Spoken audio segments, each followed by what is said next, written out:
Baik, bismillahirrahmanirrahim. Assalamualaikum warahmatullahi wabarakatuh. Gimana kabarnya hari ini? Alhamdulillah sehat semua ya. Oke, dalam bab 4 itu materinya fungsi hadis terhadap Al-Quran.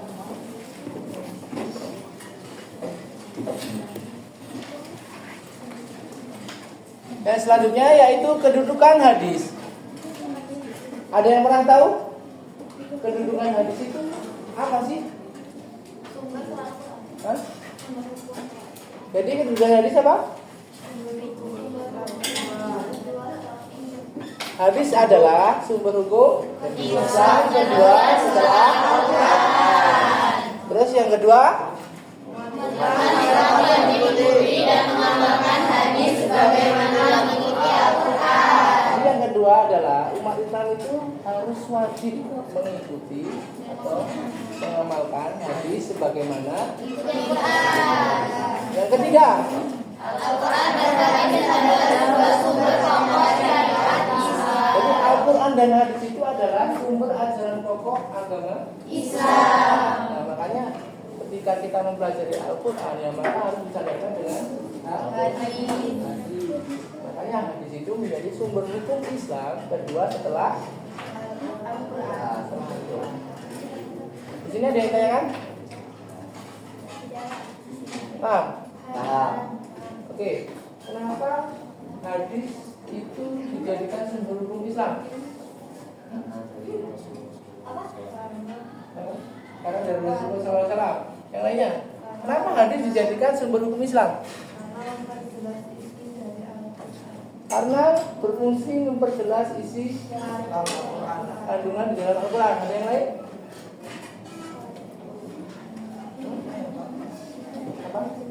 Apa nggak salah? Apa? Ya, benar. Jadi fungsinya itu hadis itu dijadikan sebagai sumber hukum ya, itu salah satunya untuk memperjelas isi kandungan ayat-ayat yang di dalam Al-Quran itu masih bersifat umum atau mujmal, belum bisa dipahami. Nah, fungsinya itu hadis itu seperti itu untuk menjelaskan ayat-ayat masih yang mujmal. Dan selanjutnya fungsi-fungsi hadis itu yang pertama ada bayan. Ada yang sudah pernah dengar bayan takrir apa? Ayat. Ada yang pernah dengar? Belum. Jadi bayan takrir itu adalah hadis yang berfungsi menetapkan dan memperkuat hukum yang sudah ada dalam Al-Quran. Artinya hadis ini tidak menambah atau merinci tetapi menegaskan kembali isi Al-Quran. Ada yang tahu ceritanya? Tidak ada yang tahu. Jadi dalam surat Al-Baqarah itu ya, Al-Baqarah ayat 185 ini menjelaskan bahwasanya seseorang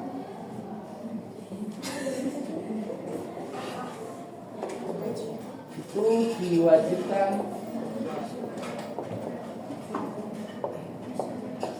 berpuasa. Ini penjelasannya di dalam surat Al-Baqarah. Tapi tidak ada penjelasan seseorang diwajibkan berpuasa itu ketika di mana? Nah, dalam hadisnya itu barang siapa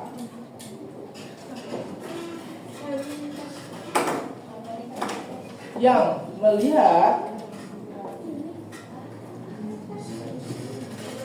melihat apa? Hilal. Maka berpuasa. Salah. Nah, ini dalam hadisnya. Di dalam Al-Quran tidak ada penegasan yang seseorang itu ketika kapan sih berpuasa, nggak ada penjelasan di dalam Al-Quran. Hanya mewajibkan seseorang muslim itu berpuasa. Hadisnya itu memberikan penjelasan barang siapa yang melihat hilal maka dia ini sebagai contoh seorang muslim ya.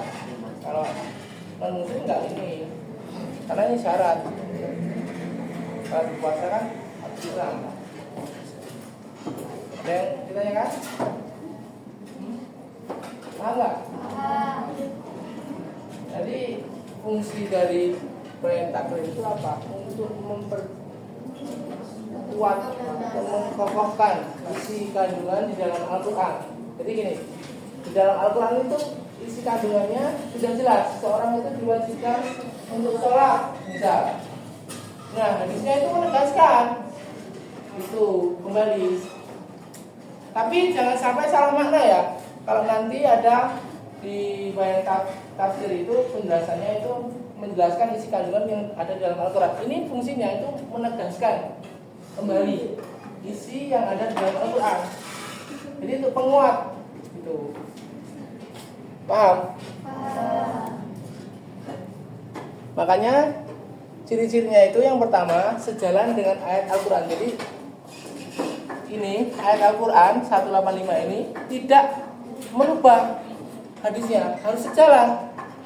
Ini berkaitan dengan puasa, ini juga berkaitan dengan puasa.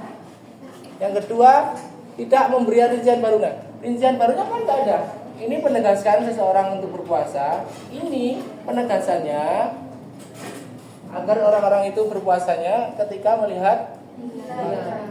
Yang ketiga, bersifat penguatnya. Hadis ini memberikan penguatan terhadap ayat Al-Baqarah 185. Paham? Oke, lanjut ya. Yang kedua ada bayan tafsir. Coba apa ya? Udah tahu bayan tafsir itu apa?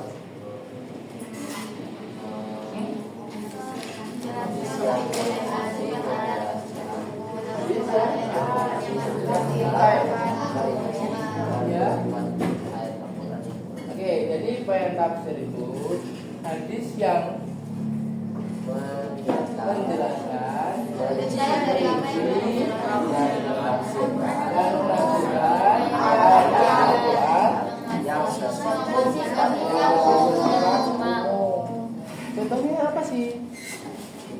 Oke, jadi contohnya itu ketika misal di dalam Al-Quran wa aqimus sholata wa atuz kita itu disuruh untuk mendirikan sholat. Tapi kita tidak dikasih tahu tata cara pelaksanaan sholat. Makanya hadis ini fungsinya itu menjelaskan kembali isi ayat yang ada di dalam Al-Quran. Jadi biasanya bayan tafsir itu menjelaskannya tata cara pelaksanaan, rukun dan syaratnya. Paham? Jadi Al-Quran itu hanya menjadikan apa? Ayatnya itu penegasan kita itu melaksanakan itu kewajiban sebagai seorang muslim, yaitu melaksanakan sholat. Tapi tidak dikasih tahu tata cara. Makanya tata caranya itu harus dilatih. Paham? Paham.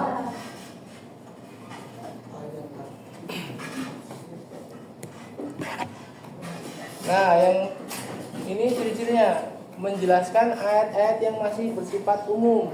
Yang kedua, memberikan rincian yang lebih spesifik. Yang ketiga, serta menentukan tata cara pelaksanaannya. Jadi itu yang di dalam Al-Quran itu ayat-ayat yang belum belum jelas tata cara pelaksanaannya. Itu nanti dijelaskan di dalam sebuah hadis. Nah, contoh sholat. Itu kan kamu tahunya sholat itu wajib, tapi nggak tahu tata cara pelaksanaannya. Rukun sholat itu ada berapa?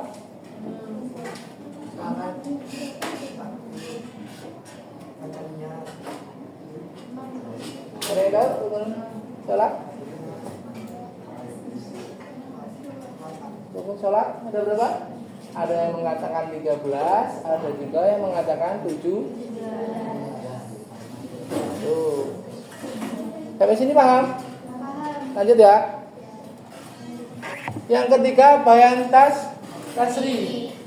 Bayan tasri adalah penjelasan suatu hadis yang berfungsi untuk menetapkan hukum syariat baru yang tidak dijelaskan secara rinci dalam Al-Quran. Artinya hadis ini hadis Nabi ya.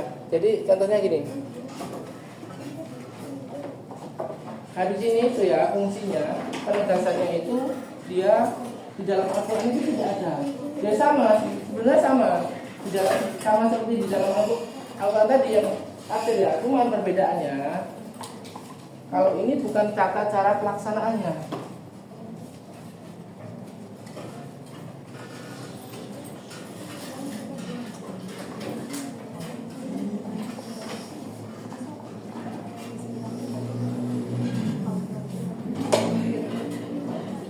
Contoh, waqimus sholah itu kan perintah untuk mendirikan sholat. Nah, ketika seseorang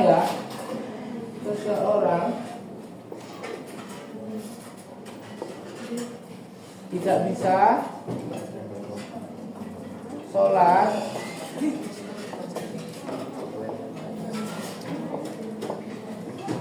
dengan berdiri,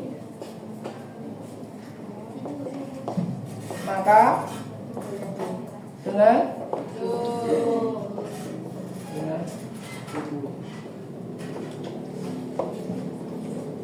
jadi kalau di dalam Al-Quran itu hanya penegasan seseorang itu diwajibkan untuk sholat. Hadis ini memberikan rukhsah atau kemudahan apabila seseorang muslim hendak melaksanakan sholat itu tidak bisa dengan berdiri maka dengan duduk. Apabila tidak bisa dengan duduk maka dengan tidur atau berbaring? Kalau tidur sholatnya enggak sah. Tuh. Jadi kalau bayan kasr itu bayan yang menjelaskan apa ya? Atau hadis yang menjelaskan kemudahan dalam menjalankan ibadah yang belum dijelaskan di dalam Al-Quran. Tuh. Yaitu memberikan gambarannya itu apa rukhsah kemudahan yang dimana di dalam Al-Quran itu belum ada. Tuh. Paham enggak? Nih, cirinya mempermudah pelaksanaan hukum yang ada dalam Al-Quran, memberikan keringanan rukhsah dalam kondisi tertentu, menunjukkan bahwa Islam tidak memberatkan umatnya. Sampai sini paham kan? Oke, yang terakhir ya, bayan takyid. Bayan takyid adalah hadis yang memberikan penjelasan batasan syarat tertentu terhadap ayat Al-Quran yang masih umum. Nah, ini ciri-cirinya membatasi hukum yang mutlak. Ada tambahan syarat atau kriteria, tidak menghapus hukum asli.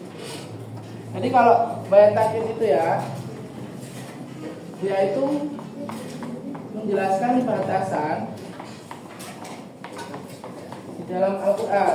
Contoh, hurimat alaikum maitatu wala muhidil lahiri, itu di dalam Al-Maidah itu bahwasanya diharamkan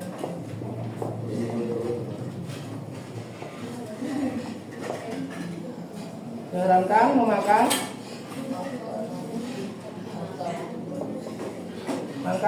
bangkai. Ini dalam Al-Quran. Dalam hadisnya itu memperbolehkan, boleh memakan bangkai apabila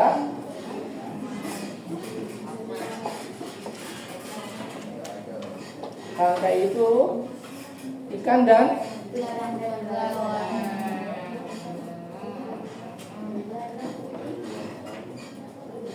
jadi hadis ini memberikan batasan di dalam Al-Quran yang belum ada penjelasannya.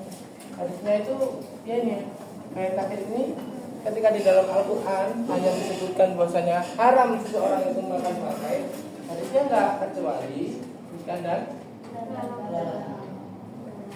sampai sini paham? Paham? Oke, ini ada 4 ke belakang ya. Jadi satu kelompok. Dari kelompok satu mana? Sini sama sana? Ini. Ini berarti bayan takdir. Bayan takdir. Bayan asli. Bayan. Jadi cari satu contoh ya. Kelompokan aja. Silakan. Ya. Oke, kita tutup pertemuan hari ini. Dan ingat-ingat ya, untuk minggu depan kita ulangan harian. Tolong disiapkan baik mungkin ya. Mungkin hanya ini yang dapat saya sampaikan. Akhirul kalam, hadanallahu wa iyyakum ajmain wallahu al-muwaffiq ila aqwamit thoriq. Wassalamualaikum warahmatullahi wabarakatuh.